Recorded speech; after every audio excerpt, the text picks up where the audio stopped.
Alors bonjour Anne-Claude, pouvez-vous un petit peu déjà vous présenter? Oui, alors je m'appelle Anne-Claude Simon-Thévan, j'habite le quartier du Merlan. Voilà, et votre parcours professionnel? Mon parcours professionnel donc est assez varié, dirons-nous. J'ai travaillé dans l'intégration scolaire, à m'occuper d'élèves handicapés, donc en tant qu'auxiliaire de vie scolaire. J'ai été ensuite professeur des écoles dans le Vaucluse. Et aujourd'hui, j'ai créé une entreprise, une agence de communication et de développement culturel, l'Étoile Rayonnante. Alors est-ce que vous pouvez justement développer expliquer un petit peu ce que c'est que l'Étoile Rayonnante?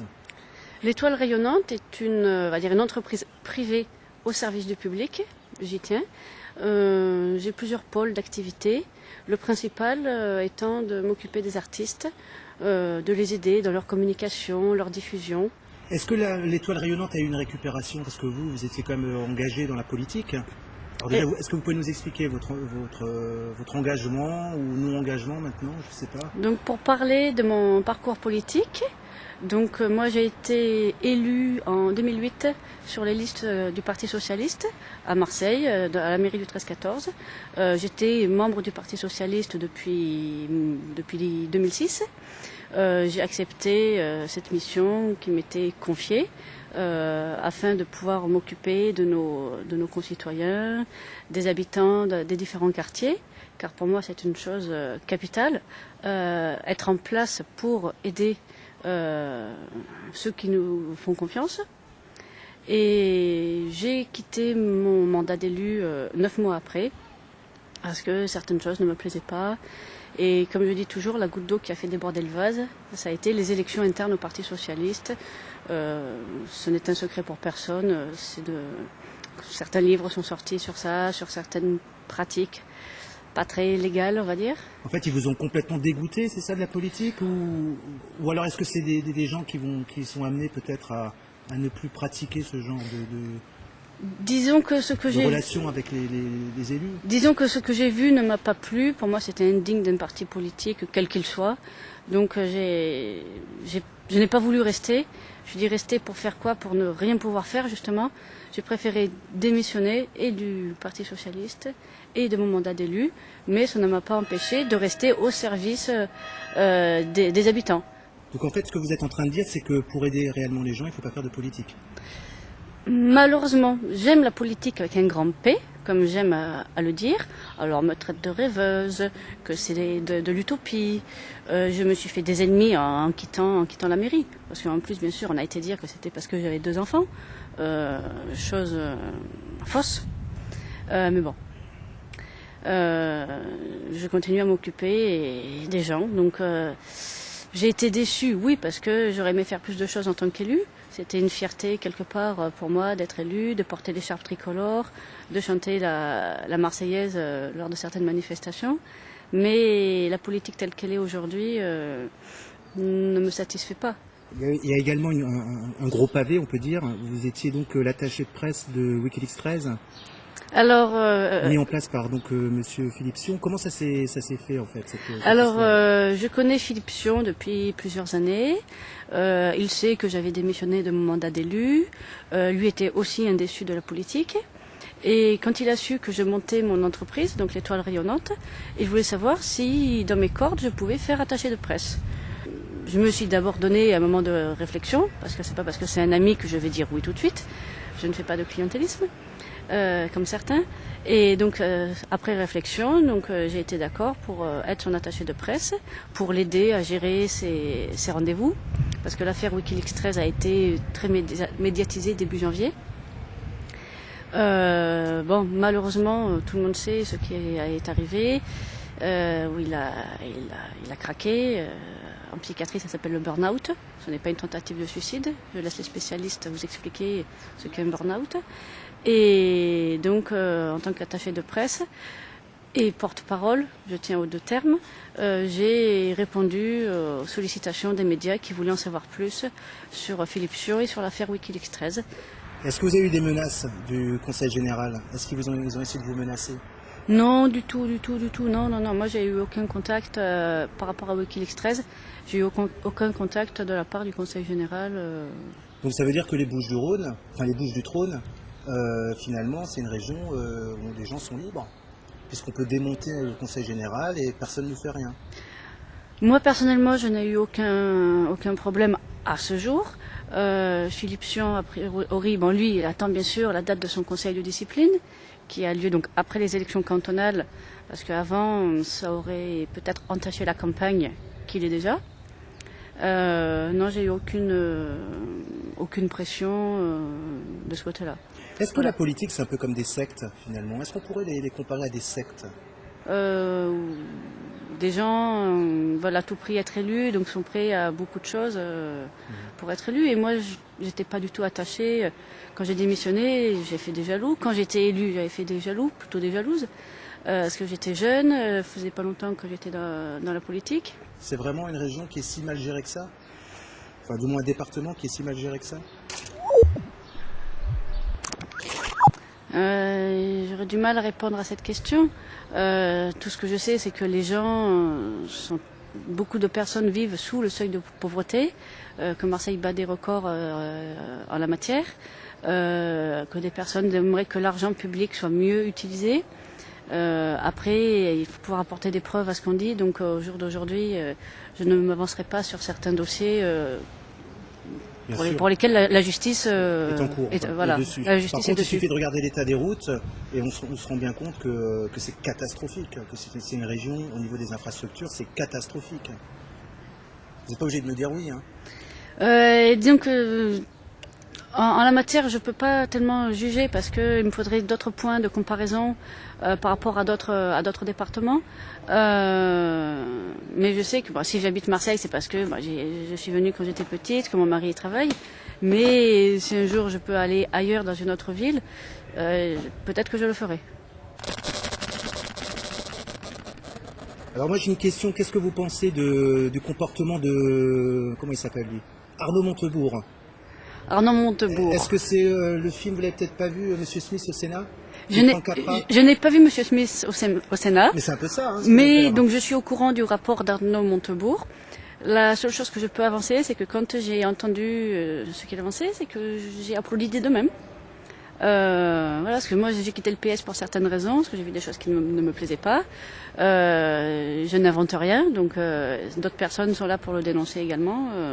Je ne peux qu'applaudir et approuver. Donc ce qui serait bien, c'est qu'il foute dehors Martine et que Arnaud en fait puisse prendre la tête du PS, parce que c'est un sacré courage qu'il essaye qu'il transmet en tout cas aux personnes, aux Marseillais, aux gens des Bouches-du-Rhône. C'est courageux de sa part. Ce qu'il aurait été souhaitable, c'est que quelqu'un des Bouches-du-Rhône peut-être s'en empare. Et puis la question que je pose à Arnaud Montebourg, ou le souhait que j'aimais, c'est qu'il reste le plus possible honnête et intègre, parce que c'est facile de dénoncer. Je l'applaudis pour ça. Mais après, il faut garder un comportement tout au long de sa vie fidèle à ses principes, je dirais. Parce que là, vous sous-entendez peut-être que Martine Aubry n'est pas intègre? Je ne porterai pas de jugement, vu que, étant donné que j'ai quitté la politique, c'est parce que la politique ne répondait pas à mes aspirations. Et oui, j'ai un manque de confiance en la politique. Déjà que j'avais un manque de confiance avant d'être élue. Et bon, maintenant que j'ai été élue, que j'ai vu certaines choses, ça m'a, on va dire, dégoûté encore plus, ça c'est sûr.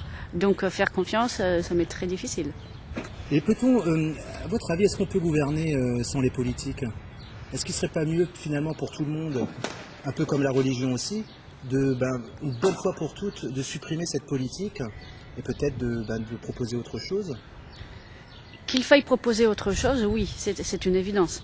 Et pour faire un petit clin d'œil à nos voisins belges, ils ont dit qu'un pays peut s'engager dans une guerre sans avoir de gouvernement, ou en ayant un gouvernement fantôme.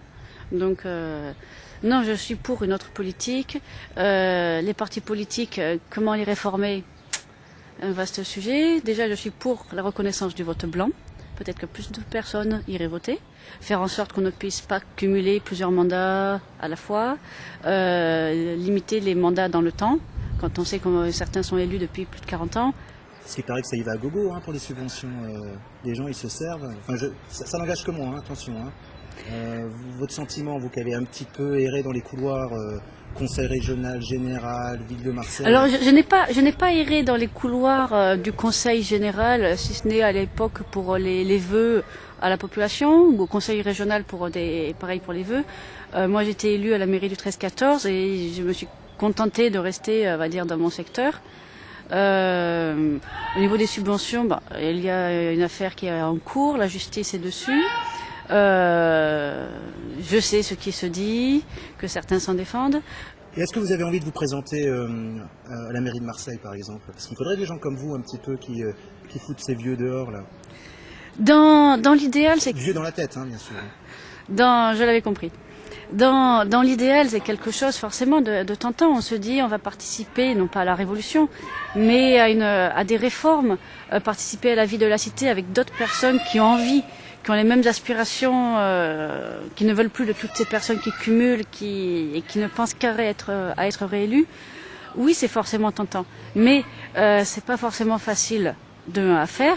Il faut avoir la force, la santé, il faut que tout le monde, parce que quand vous me parlez de Marseille, Marseille c'est une grande ville, il faudrait que tous les Marseillais se remontent les manches et se prennent en charge pour changer les choses. C'est pas une ou deux personnes qui peuvent tout révolutionner. Alors Anne-Claude, est-ce que tu peux nous parler un peu, est-ce que vous pouvez nous parler un petit peu du quartier du Merlan?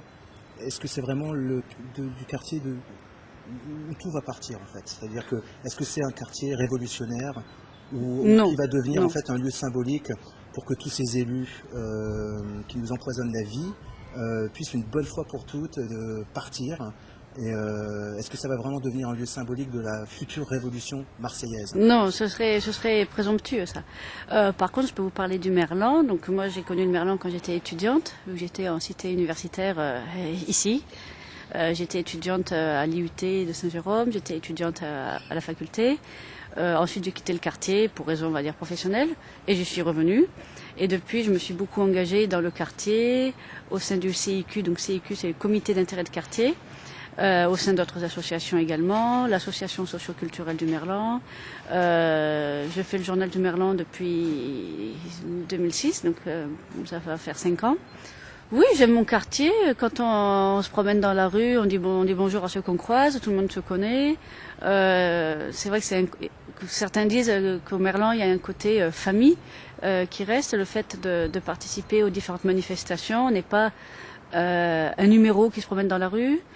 Je crois que c'est en cours. Mais disons, il y a une réforme pour justement là demain il y a les élections cantonales au deuxième tour. Vous êtes allé voter? Oui, j'étais voté au premier tour, j'ai voté au second tour. Moi, je vote.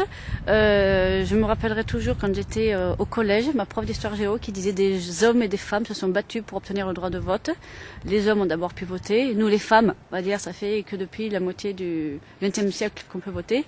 Et quand on sait que dans certains pays, ils n'ont pas le droit de vote, et qu'on voit les révolutions et certains montrer que c'était la première fois qu'ils pouvaient voter librement. Donc rien que pour ces raisons-là, je vote, même si je ne crois plus beaucoup en la politique, mais pour moi c'est d'abord parce que j'ai cette chance-là. Et le taux d'abstention, vous croyez qu'ils ne votent pas, eux? Que les départements ont été créés par Napoléon, et comment le découpage s'est fait, c'était parce qu'il fallait que ce soit accessible à cheval. Aujourd'hui, qui circule à cheval? Aujourd'hui, on a d'autres moyens de locomotion et par souci d'économie, oui, je suis pour une réorganisation des collectivités. Tout en faisant bien sûr attention à ce que l'argent public soit bien distribué et à ce que tout le monde puisse avoir droit de regard. Mais finalement, peut-on bien distribuer l'argent public? Parce que c'est pas vraiment... supprimer les partis politiques, c'est facile. De toute façon, ça va arriver, à mon avis. Hein. C'est une question de quelques années. Mais par contre, peut-on bien contrôler l'argent public pour les subventions, des choses comme ça? Alors certains Est-ce qu'on a des comptes à rendre finalement? Pourquoi on devrait rendre des comptes pour avoir des subventions? Disons que les subventions, en fait l'argent public, il vient d'où? Ce sont les impôts que chacun de nous payons. Donc il est normal que les citoyens qui payent des impôts sachent où va cet argent. Il y a des observatoires, il faudrait créer. Alors, sous quelle forme? Je n'ai pas la réponse. Ce serait prétentieux de ma part. Une instance indépendante des collectivités, indépendante des partis politiques, qui puisse avoir un droit de regard, qui puisse contrôler, oui. Alors il existe déjà des choses, la Cour des comptes, voilà. Est-ce que c'est suffisant? Je ne sais pas.